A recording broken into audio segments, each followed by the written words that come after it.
Assalamualaikum warahmatullahi wabarakatuh. Setiap manusia punya cerita tentang luka yang pernah ditahan, tawa yang pernah tertahan, dan doa-doa yang tak pernah lelah dipanjatkan. Disinilah kami hadir, membagikan kisah-kisah nyata dari hati ke hati. Kisah perjuangan, cinta, kehilangan, hingga harapan yang tak pernah padam. Inilah 1001 kisah nyata. Bukan sekadar cerita, tapi cermin kehidupan yang mungkin tak jauh dari kisahmu sendiri. Jangan lupa like, komen, dan subscribe. Langsung saja ceritanya dimulai. Pagi itu, matahari baru saja naik. Sinar lembutnya menyusup di antara dedaunan pepohonan kota yang mulai berguguran. Suasana masih sepi. Hanya ada sedikit suara kendaraan yang lalu lalang di jalan besar. Di ujung jalan, tampak seorang pria muda mendorong gerobak tua. Rangkanya berkarat. Rodanya sering berdecit pelan setiap kali berputar, tapi pemiliknya tampak tidak peduli. Ia tetap berjalan pelan, matanya menyapu setiap sudut jalan, mencari barang-barang bekas yang bisa ia kumpulkan. Namanya Jono, umurnya baru 25 tahun.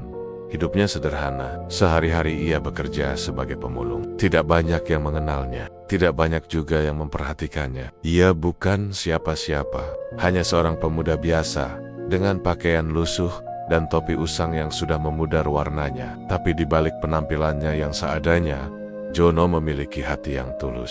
Ia dikenal sopan, jarang bicara kasar, dan selalu membungkuk saat menyapa orang. Yang lebih tua, pagi itu, seperti biasa, Jono memulai harinya lebih awal. Ia menyusuri jalanan kota dengan sabar, menyusuri trotoar dan sudut-sudut jalan. Di tangannya sudah ada beberapa botol plastik dan kaleng bekas yang ia temukan dari tempat sampah di dekat taman. Hari masih panjang, dan ia berharap bisa mengumpulkan lebih banyak sebelum matahari terlalu terik.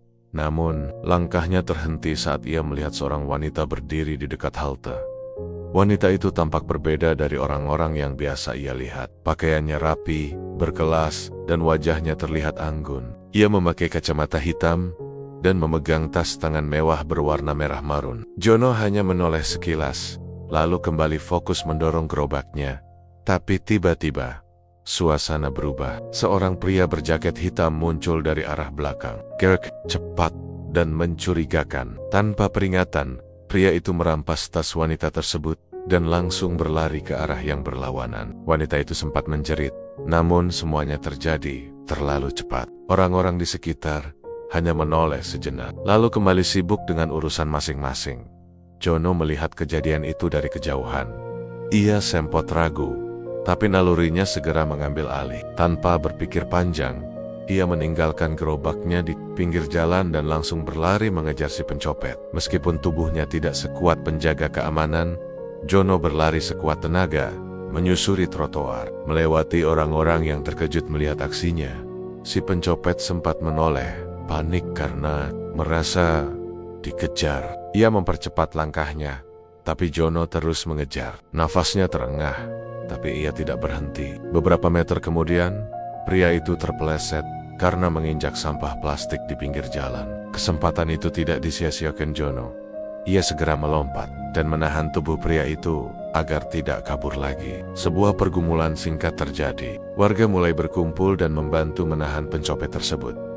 Petugas keamanan datang beberapa menit kemudian. Pencopet itu akhirnya diamankan. Sementara itu, Jono mengangkat tas mewah yang sempat terjatuh ke trotoar. Ia membersihkannya sedikit dengan tangan kirinya, lalu berjalan kembali ke arah wanita yang kini tampak masih syok. Wanita itu tidak langsung menyadari kehadiran Jono. Matanya masih menatap kosong. Dadanya naik turun menahan panik. Tapi ketika Jono berdiri di depannya dan menyodorkan tas itu dengan kedua tangan, wanita itu tampak tersadar. Ia membuka kacamatanya perlahan, memperlihatkan sepasang mata yang mulai berkokek-kokaka. "Ini tasnya, Bu," ucap Jono pelan, hampir seperti berbisik. "Maaf kalau agak kotor." Wanita itu menatap pemuda di depannya. Keringat mengalir di wajahnya. Napasnya belum stabil. Bajunya sedikit sobek di bagian lengan akibat bergumul dengan pencopet. Tapi senyum kecil terbit di wajahnya. Senyum yang tulus, penuh rasa syukur dan rasa heran. Ia mengambil tasnya perlahan, masih tak percaya bahwa seorang pemulung yang tidak ia kenal bisa melakukan hal seperti itu. "Terima kasih," ucapnya pelan, Suara itu terdengar lembut namun bergetar. "Kamu tidak apa-apa?" Jono hanya mengangguk sambil tersenyum kecil. Ia merasa sedikit malu karena semua mata kini tertuju padanya. "Saya nggak kenapa-kenapa, Bu."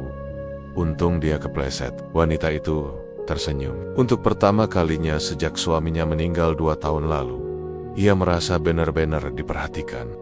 Karena harta, bukan karena status, tapi karena keberanian seseorang yang bahkan tak ia kenal namanya. "Apa nama kamu?" tanya wanita itu. "Jono, Bu," jawabnya singkat. Wanita itu mengangguk. "Saya Ratna." Suara itu begitu tenang, tapi tegas. Jono hanya mengangguk pelan. "Makasih ya Jono, kalau kamu nggak ada tadi, mungkin tas saya sudah dibawa kabur." Terdiam sebentar. "Kamu tinggal di mana?" "Di kolong jembatan, Bu." "Dekat sungai," jawab Jono jujur. Ratna tertegun. Ada sesuatu dalam diri Jono yang membuatnya tidak bisa beranjak. Ketulusan, keberanian, dan kesederhanaan yang belum pernah ia lihat dalam hidupnya yang serba mewah. Ia membuka dompetnya, ingin memberi Jono uang, tapi Jono menolak. "Saya nggak minta imbalan, Bu. Saya cuma bantu saja. Lagian itu memang bukan hak saya." Ratna tersenyum lebih lebar. Beberapa hari telah berlalu sejak kejadian pencopetan itu. Bagi Jono, semuanya terasa seperti mimpi. Ia tidak pernah membayangkan bahwa tindakannya yang spontan sekadar ingin membantu ternyata mengubah arah hidupnya. Ia kembali ke rutinitas. Seperti biasa menyusuri jalanan dengan gerobak tuanya. Tidak banyak yang berubah dari hidupnya secara kasat mata. Namun dalam hatinya, ada perasaan yang berbeda. Perasaan bahwa hidupnya mulai dilihat. Bahwa keberadaannya, meski sederhana, ternyata berarti bagi seseorang. Di sisi lain, Ratna masih memikirkan pertemuan itu. Sebagai seorang janda dari pengusaha sukses yang wafat karena kecelakaan 2 tahun lalu, ia telah lama hidup sendiri dalam rumah besar yang sunyi. Ia dikelilingi banyak orang karyawan, supir, asisten rumah tangga, bahkan pengacara keluarga, namun tak satu pun dari mereka membuatnya merasa didengarkan, apalagi dihargai secara tulus. Perhatian yang ia terima selama ini seringkali hanya bersumber dari kepentingan dan formalitas. Tapi pemuda bernama Jono itu lain. Sejak kejadian itu, Ratna tak bisa berhenti memikirkan Jono, ketulusannya, keberaniannya, cara ia menolak uang. Dengan tenang, semuanya terasa langka di dunia yang penuh kepalsuan ini. Maka, tanpa pikir panjang, Ratna meminta asistennya menyelidiki keberadaan Jono. Tidak butuh waktu lama, karena Jono ternyata memang tinggal tidak jauh dari kompleks perumahan elit tempat Ratna tinggal. Ia tinggal di kolong jembatan, beralaskan kardus, bersama beberapa pemulung lainnya. Pagi itu, saat langit masih cerah dan udara terasa hangat, sebuah mobil sedan hitam berhenti di dekat tempat tinggal Jono. Dari dalam mobil, seorang pria berseragam rapi turun dan berjalan mendekati Jono yang tengah merapikan tumpukan botol plastik. "Mas Jono ya?" tanyanya sopan. Jono menoleh dengan wajah heran. Ia tidak mengenal orang itu. "Iya, saya Jono. Ada apa, Pak?" "Saya diutus oleh Bu Ratna. Beliau ingin mengundang Mas Jono ke rumahnya. Katanya, beliau ingin mengucapkan terima kasih secara langsung." Jono terdiam sejenak. Dalam hatinya ia bingung, merasa tidak layak untuk datang ke rumah orang kaya seperti Ratna. Tapi wajah pria itu menunjukkan kesungguhan. Akhirnya, Jono mengangguk pelan. "Kalau gitu, saya ganti baju dulu, ya, Pak? Biar agak sopan." Beberapa menit kemudian, Jono sudah duduk di kursi belakang mobil yang sejuk. Kenggang, kursi empuk itu sangat berbeda dari tempat duduk gerobaknya yang keras dan penuh goresan. Tangannya tak henti mengusap celananya yang sudah mulai kusam. Ia bahkan tak berani menatap langsung keluar jendela, merasa seperti orang asing di dunia yang terlalu mewah untuknya. Sesampainya di rumah Ratna, Jono terpikau. Rumah itu besar, megah, dengan taman luas dan pintu gerbang yang lebih tinggi dari tiang listrik. Namun yang lebih membuatnya gugup adalah kenyataan bahwa ia akan bertemu langsung dengan wanita yang ia selamatkan beberapa hari lalu. Seorang wanita yang hidupnya sangat jauh berbeda dari dirinya. Pintu rumah dibuka. Ratna menyambutnya sendiri, tanpa asisten atau sopir di sampingnya. Ia memakai gaun sederhana, tanpa perhiasan mencolok. Senyumnya hangat dan matanya berbinar. Saat melihat Jono berdiri dengan gugup di depan pintu, "Silakan masuk, Jono," katanya lembut. Jono menunduk sopan. "Iya, Bu. Terima kasih sudah undang saya." Mereka duduk di ruang tamu.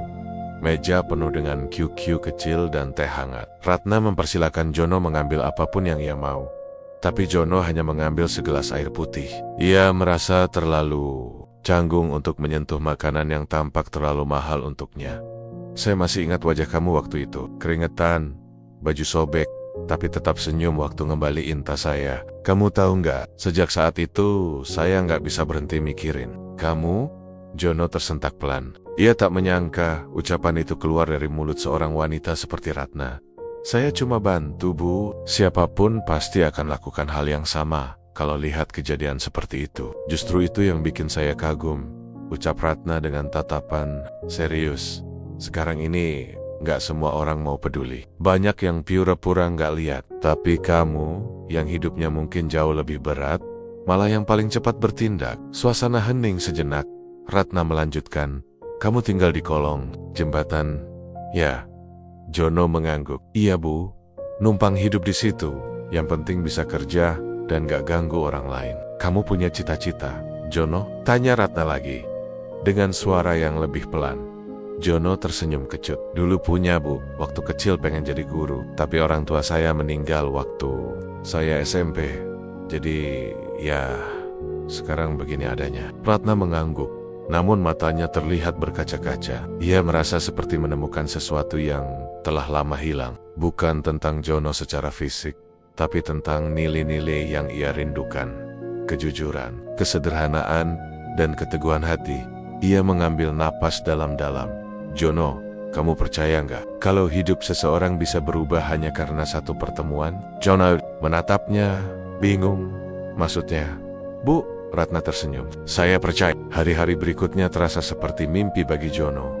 Setelah menerima ajakan Bu Ratna untuk tinggal sementara di rumahnya, segalanya berubah dengan cepat. Rumah yang dulu hanya bisa ia lihat dari kejauhan, kini menjadi tempat ia bangun dan tidur. Setiap hari, kamar yang ia tempati luas, bersih, dan berbau harum. Tempat tidurnya empuk dengan selimut yang hangat dan jendela besar yang menyuguhkan pemandangan taman setiap pagi. Awalnya, Jono merasa canggung. Ia bahkan bingung bagaimana cara duduk yang benar di meja makan yang penuh dengan peralatan yang tak biasa. Sendok dan garpu lebih dari satu, gelas minum ada 2 jenis, dan piringnya tampak seperti pajangan. Namun, Ratna tak pernah menertawakannya. Ia justru menuntun Jono dengan sabar, menunjukkan hal-hal kecil dengan cara yang lembut. Jono tidak merasa direndahkan, ia merasa dihargai. Hari-hari mereka dipenuhi percakapan ringan. Pagi hari, Ratna biasanya mengajaknya sarapan bersama di teras belakang. Di sana mereka duduk menghadap kolam ikan kecil, sambil menikmati teh hangat dan roti panggang. Obrolan mereka sederhana, tentang cuaca, tentang masa kecil, tentang kehidupan yang pernah sulit. Namun, dalam kesederhanaan itu, keduanya merasa ada ikatan yang mulai tumbuh perlahan namun pasti. Ratna banyak mendengarkan. Ia mendengar cerita Jono tentang kehidupannya di jalanan, bagaimana ia harus tidur di bawah kolong jembatan saat hujan deras, bagaimana ia menjaga barang-barang miliknya dengan susah payah, dan bagaimana ia pernah dipukuli oleh preman karena menolak membayar uang. Ratna mendengarkan semuanya tanpa menyela. Ia menangis dalam diam, menyadari betapa kerasnya hidup seseorang yang selama ini tak pernah ia lihat keberadaannya. Sebaliknya, Jono juga belajar banyak dari Ratna. Ia mendengar cerita tentang masa lalu Ratna bersama almarhum suaminya, tentang kesepian yang ia rasakan setelah ditinggal pergi, dan tentang bagaimana dunia orang kaya ternyata tak seindah yang terlihat dari luar.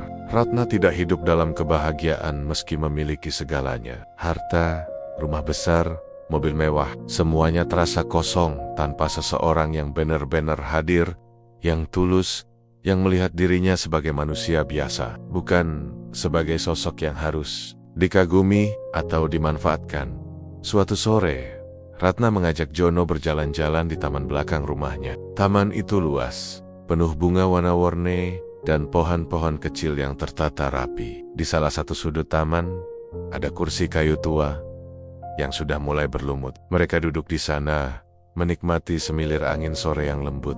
"Kamu tahu, Jono," kata Ratna sambil memandangi langit, "sejak suami saya meninggal, tidak ada satu orang pun yang pernah duduk di sini menemani saya." Jono menoleh pelan. Ia bisa melihat kesedihan di mata Ratna. Meski wanita itu berusaha menyembunyikannya dengan senyum, Ratna melanjutkan, "Semua orang datang dan pergi karena alasan. Ada yang datang karena kerja, ada yang datang karena ingin bagian dari harta, ada juga yang datang hanya karena merasa kasihan. Tapi kamu beda." Jono menanduk. Ia merasa hangat sekaligus bingung dengan pernyataan itu. "Saya cuma orang biasa, Bu.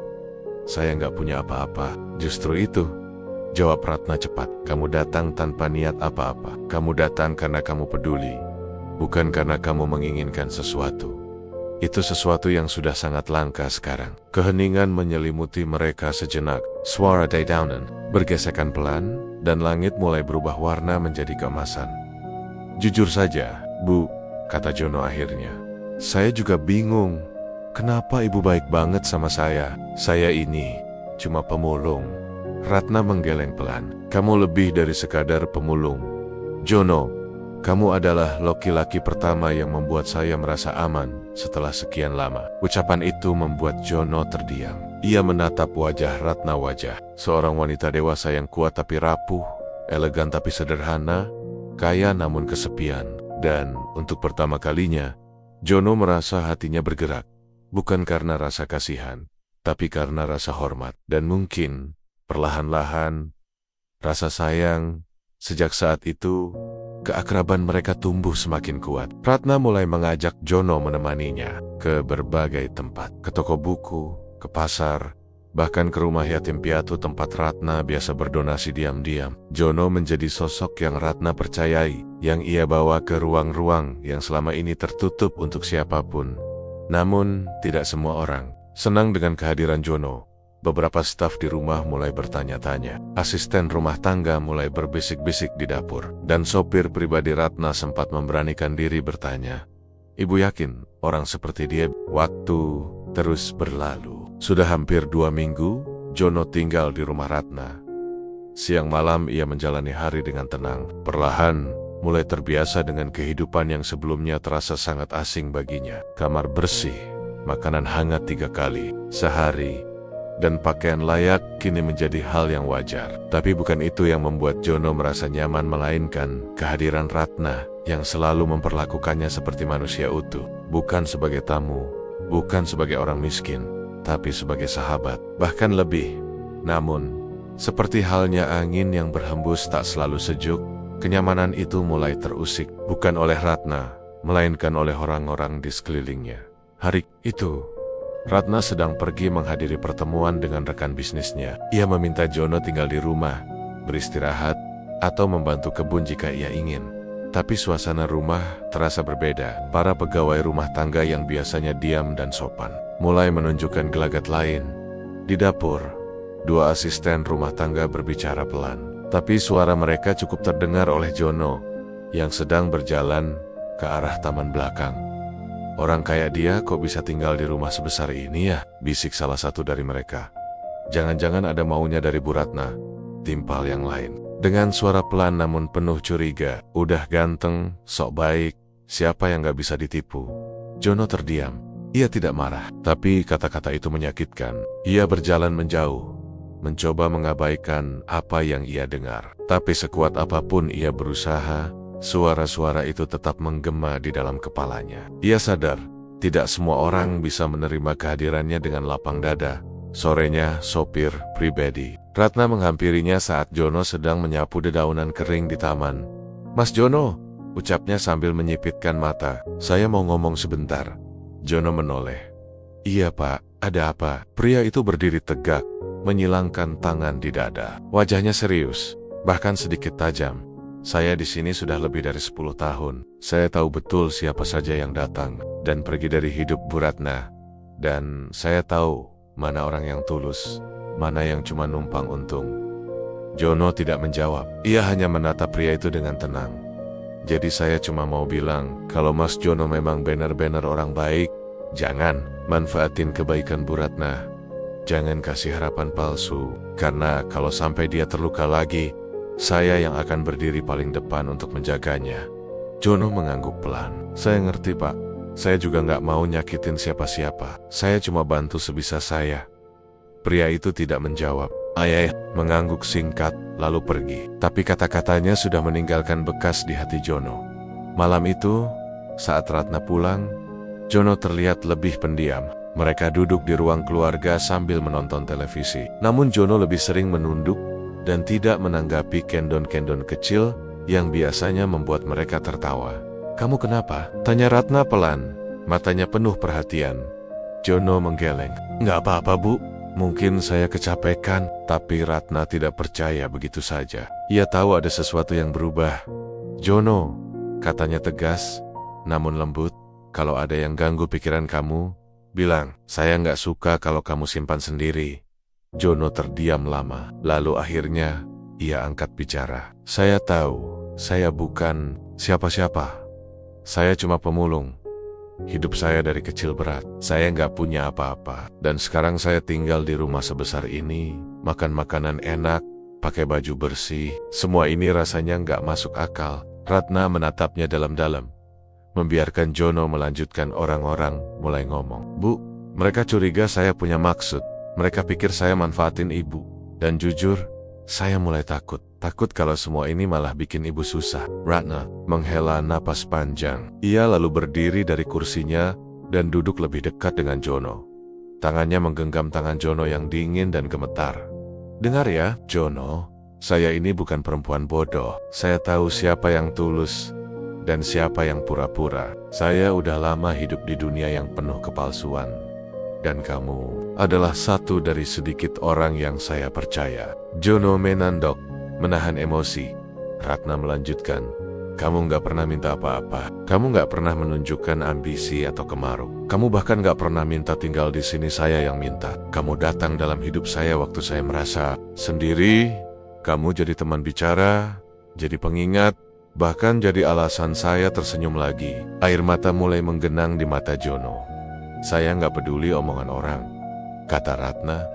Suaranya mulai bergetar. Yang penting buat saya, hati saya tenang kalau kamu ada. Jono mengangkat wajahnya. Matanya basah, tapi ia tersenyum. Sebuah senyum yang mengandung rasa lega, rasa syukur, dan rasa hormat. Terima kasih, Bu, bisiknya. Saya nggak akan pernah lupakan kebaikan ibu. Ratna mengangguk. Kamu nggak sendirian, Jono, dan kamu layak bahagia. Kamu layak dicintai. Kata-kata itu menancap dalam di hati Jono. Ia yang selama ini hidup di jalanan, tidur di kolong jembatan, dan hanya ditemani suara malam, kini merasakan sesuatu yang belum pernah ia alami sebelumnya.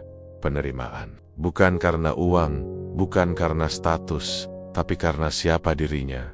Malam itu, mereka duduk lebih lama dari biasanya. Tidak banyak kata, tapi kehangatan hadir di antara keheningan. Dua jiwa yang berbeda latar belakang, perlahan saling menguatkan. Ratna menyandarkan kepalanya di bahu Jono, dan Jono, untuk pertama kalinya dalam hidupnya, merasa bahwa ia bukan lagi sekadar pemulung. Ia, hari demi hari berlalu, dan hubungan antara Jono dan Ratna tumbuh semakin dalam. Bukan hanya sebagai dua orang yang kebetulan saling mengenal karena sebuah kejadian di jalanan, melainkan sebagai dua manusia yang saling mengisi kekosongan hati satu sama lain. Jono yang sederhana, jujur, dan polos telah membawa warna baru ke dalam hidup Ratna yang selama ini sepi dan penuh tekanan. Dan sebaliknya, Ratna yang dewasa, lembut, dan penuh perhatian membuat Jono merasa berarti sesuatu yang belum pernah ia rasakan seumur hidupnya.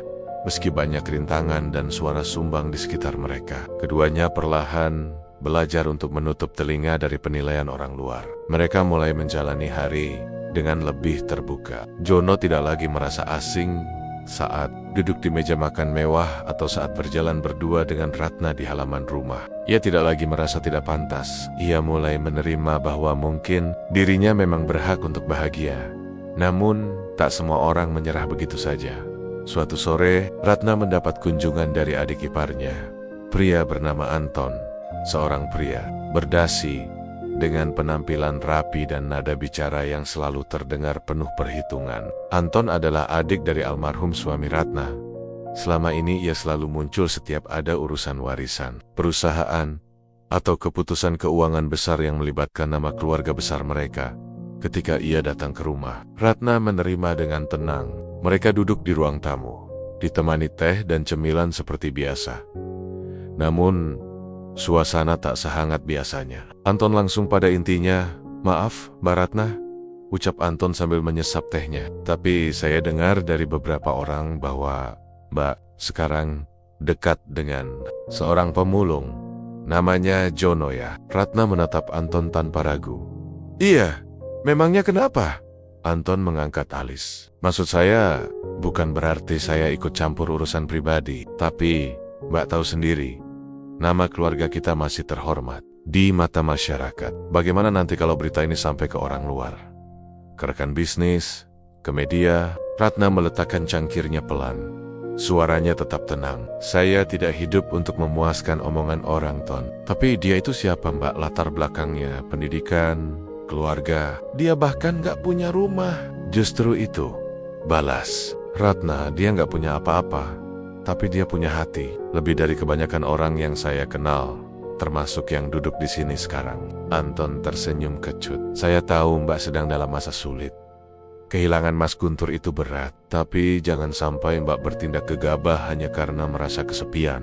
"Mungkin kamu lupa, Ton," jawab Ratna lembut namun tajam. "Kesepian bukan alasan. Saya memilih Jono bukan karena saya sendiri, tapi karena dia membawa kedamaian yang tidak saya temukan sejak suami saya meninggal." Anton tak bisa menjawab. Ia terdiam, lalu pamit pulang dengan wajah datar. Tapi sebelum pergi, ia sempat melemparkan kalimat yang dingin. "Ingat, Mbak, kalau sampai ini merusak nama baik keluarga, saya tidak akan diam saja." Kejadian itu tidak langsung disampaikan Ratna kepada Jono. Tapi perubahan sikap Ratna bisa dirasakan. Ia jadi lebih sering termenung, lebih banyak berpikir sebelum bicara, dan kadang menatap Jono dengan tatapan seperti sedang menimbang sesuatu. Jono, yang perasaannya tajam, tahu bahwa ada sesuatu yang berubah. Malam itu, setelah makan malam, ia memberanikan diri bertanya, "Bu, ada yang berubah?" "Ya, saya ngerasa ibu beda sejak kemarin." Ratna tersenyum kecil. "Kamu, Peka?" "Ya." Jono tidak menjawab, menunggu dengan sabar. "Aku hanya sedang berpikir," kata Ratna perlahan, "tentang kita, tentang masa depan, dan tentang apa yang siap kamu hadapi. Kalau semua ini terus berlanjut." Jono mengangguk. "Saya siap kerja keras, Bu. Kalau ada yang harus saya buktikan, saya akan buktikan." Ratna menatap Jono dalam-dalam. "Ini bukan soal kerja keras, Jono, tapi soal tekanan dari luar. Tekanan dari orang-orang yang tidak tahu apa-apa tentang kamu. Mereka akan menilai, mencaci, bahkan mungkin menyebar fitnah." Jono terdiam. Ia menunduk. Tapi lalu ia berkata dengan suara yang mantap, "Bu, waktu saya tinggal di jalan, saya sering dihina, ditendang, dianggap sampah. Tapi saya bisa bertahan karena saya tahu siapa diri saya.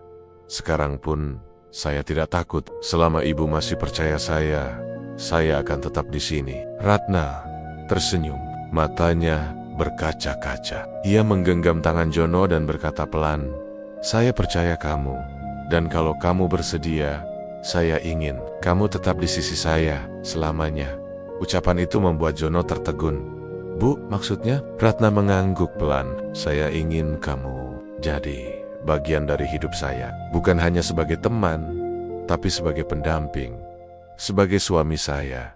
Jono menahan napas. Dunia terasa berhenti sejenak. Ia yang hanya seorang pemulung, ditawari hal yang bahkan tak pernah berani ia mimpikan. "Saya tahu ini tidak biasa," lanjut Ratna. "Saya lebih tua 5 tahun. Saya punya masa lalu, tapi saya tidak mencari yang sempurna. Saya hanya ingin seseorang yang jujur, yang mencintai saya bukan karena harta, tapi karena hati." Jono menandok. Ia menutup mata sejenak. Dalam hatinya, ia bergumul. Bukan karena tidak mencintai Ratna, justru karena ia mencintainya. Tapi ia tahu, keputusan ini bukan keputusan kecil. Ini bukan tentang dia saja. Ini tentang dua dunia yang sangat berbeda. mencoba menyatu. Tapi ketika ia membuka mata dan melihat, Ratna menatapnya penuh harap. Semua keraguan itu luruh.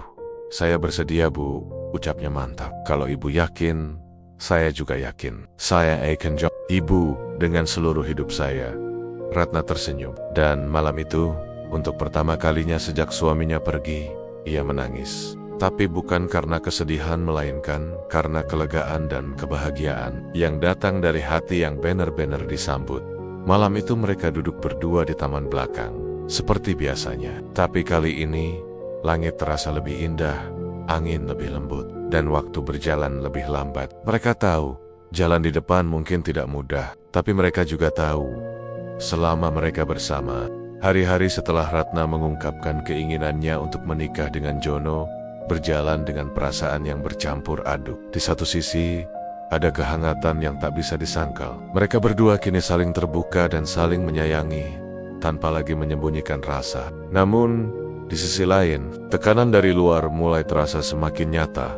Desas-desus tentang kedekatan mereka mulai menyebar, bukan hanya di antara para staf rumah tangga, tapi juga sampai ke lingkungan sosial, Ratna, grup arisan, rekan bisnis. Bahkan, beberapa sahabat lamanya mulai menanyakan, siapa sebenarnya pria muda yang sering terlihat bersamanya. Beberapa bertanya dengan nada penasaran, tapi sebagian besar bertanya dengan nada sinis. Ratna tidak membantah apapun. Ia tidak menjelaskan terlalu banyak. Baginya, tak semua hal perlu dijelaskan kepada dunia. Namun, ia juga tidak bisa menghindari kenyataan bahwa dunia tempat ia tinggal masih memandang status dan latar belakang sebagai sesuatu yang sangat penting. Sementara itu, Jono terus belajar menyesuaikan diri. Ia mulai membaca buku setiap malam tentang etika, tentang komunikasi, bahkan tentang dunia usaha. Ia tahu, jika ia akan hidup berdampingan dengan Ratna, ia tidak bisa terus berada di tempat yang sama. Bukan karena Ratna menuntutnya, tapi karena dirinya sendiri ingin tumbuh, ingin layak untuk berdiri di samping perempuan yang begitu kuat namun lembut, begitu bijak namun penuh rasa. Namun, badai itu datang lebih cepat dari yang mereka kira.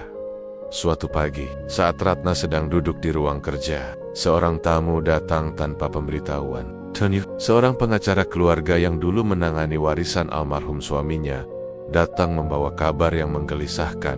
"Ibu Ratna," ucap pria itu serius, "kami mendapat laporan bahwa ibu berniat menikah dengan seseorang yang tidak memiliki latar belakang jelas, tidak punya pekerjaan tetap, dan berasal dari jalanan." Ratna menatapnya datar. "Dan itu masalah?" "Sebenarnya bukan masalah hukum, Bu," jawabnya hati-hati. "Tapi jika pernikahan ini terjadi, ada konsekuensi." "Konsekuensi apa?" "Salah satunya, pihak keluarga besar kemungkinan akan menggugat pengelolaan aset yang saat ini ibu pegang, termasuk saham perusahaan yang dulu diwariskan almarhum suami ibu." Ratna tersenyum kecil. "Jadi karena saya mencintai seseorang yang tidak mereka anggap layak, mereka ingin merebut harta yang tidak pernah mereka perjuangkan." "Saya hanya menyampaikan, Bu," jawab sang pengacara. "Saya pribadi tidak mencampuri urusan pribadi, Ibu. Tapi saya diminta menyampaikan bahwa keputusan ini bisa memengaruhi banyak hal, terutama nama baik dan kestabilan bisnis." Ratna mengangguk pelan. Setelah pria itu pergi, ia duduk diam di ruang kerjanya cukup lama.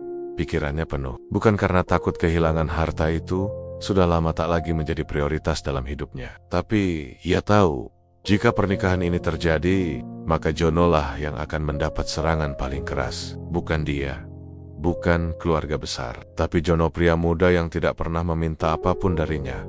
Malam itu, Ratna tidak bisa tidur. Ia berjalan keluar kamar dan menuju taman belakang, tempat yang selalu menjadi saksi kebersamaan mereka. Tanpa suara, Jono menyusul. Ia tahu, jika Ratna duduk sendirian di taman malam-malam seperti ini, pasti ada sesuatu yang mengganggunya.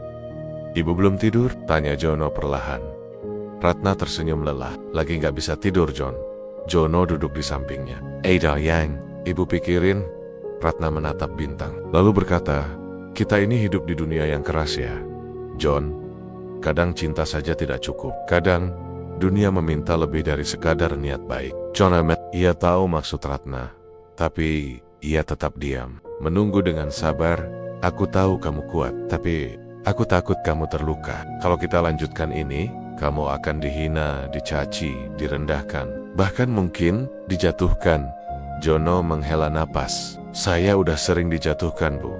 Tapi saya nggak pernah menyerah. Karena saya tahu, hidup ini bukan tentang siapa yang menang, tapi siapa yang bertahan. Ratna menoleh, matanya Hari itu akhirnya tiba. Hari yang mungkin tak pernah dibayangkan akan benar-benar terjadi. Seorang pemulung, pria muda sederhana yang dulunya hidup dari mengais sisa-sisa di jalanan, akan menikahi seorang janda kaya raya, perempuan berkelas, yang memiliki segalanya, kecuali cinta yang tulus. Pagi itu, langit tampak cerah, tapi angin bertiup pelan seolah membawa isyarat akan sebuah perubahan besar. Rumah besar milik Ratna tampak berbeda dari biasanya. Ada tenda putih yang berdiri, megah di halaman, dihiasi dengan bangga-bunga segar dan lampu gantung yang berkilauan. Tapi meski semua terlihat indah dari luar, suasana hati Ratna dan Jono jauh lebih kompleks dari sekadar dekorasi pesta. Ratna berdiri di depan cermin, mengenakan kebaya berwarna gading yang anggun. Di wajahnya terpancar kecantikan seorang perempuan dewasa yang telah melewati banyak luka, namun tetap mampu tersenyum. Ia tidak muda lagi, tapi di hari itu, ia terlihat seperti pengantin yang memancarkan keyakinan dan ketenangan.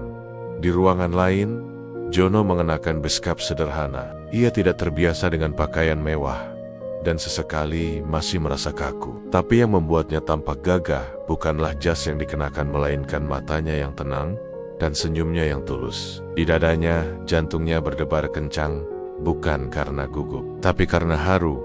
Beberapa tamu datang. Sebagian dari mereka adalah orang-orang yang selama ini berada di sisi Ratna.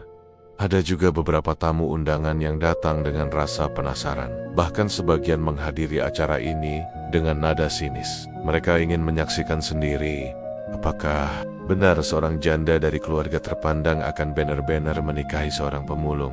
Namun, saat Jono dan Ratna berdiri bersama di pelaminan, semua pandangan sinis itu berubah perlahan. Bukan karena mereka tiba-tiba bisa menerima, tapi karena mereka tidak bisa memungkiri bahwa ada sesuatu yang begitu kuat terpancar dari pasangan ini.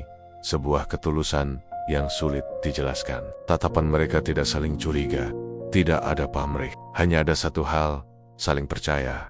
Ketika penghulu memulai prosesi ijab kabul, seluruh ruangan menjadi hening. Bahkan angin seolah menahan napas. Jono duduk di hadapan penghulu, didampingi oleh beberapa saksi. Tangannya sedikit gemetar, namun wajahnya tetap menunjukkan keberanian. Ia telah melalui banyak luka, dan hari itu adalah hari di mana semua perjuangan itu mendapatkan jawabannya.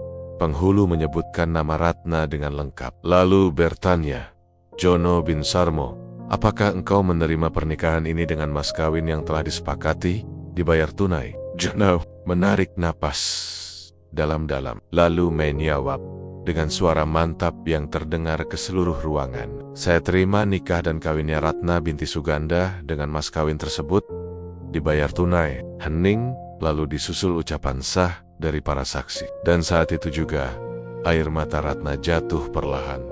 Bukan karena sedih, tapi karena semua yang selama ini ia jaga, ia perjuangkan, dan ia pertahankan, akhirnya bermuara pada satu hal, cinta yang sederhana tapi nyata.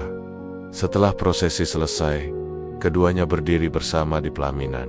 Banyak tamu yang mulai menyadari bahwa apa yang mereka saksikan bukan sekadar pernikahan yang tak lazim, tapi sebuah peristiwa langka. Dua hati dari dunia yang sangat berbeda, bersatu bukan karena paksaan, bukan karena kepentingan, tapi karena keberanian untuk memilih jalan sendiri. Beberapa tamu yang awalnya mencibir, akhirnya ikut tersenyum. Ada yang terdiam, ada pula yang menunduk, merasa malu atas prasangka mereka. Salah satu dari mereka bahkan mendekati Jono dan berkata, "Kamu mungkin bukan siapa-siapa di mata orang, nak. Tapi hari ini, kamu telah membuktikan bahwa harga diri dan ketulusan tidak bisa dibeli dengan uang." Jono hanya tersenyum tidak membalas. Dengan kata-kata panjang, baginya, hari itu bukan tentang kemenangan atas orang lain, tapi tentang keyakinannya pada cinta yang kini menjadi nyata.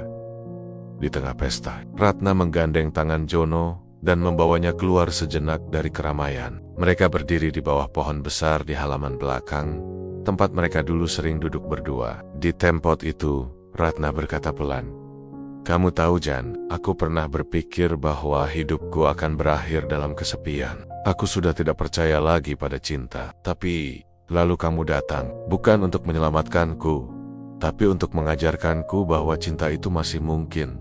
Jono menatapnya dengan mata berkaca-kaca. "Ibu juga datang di saat saya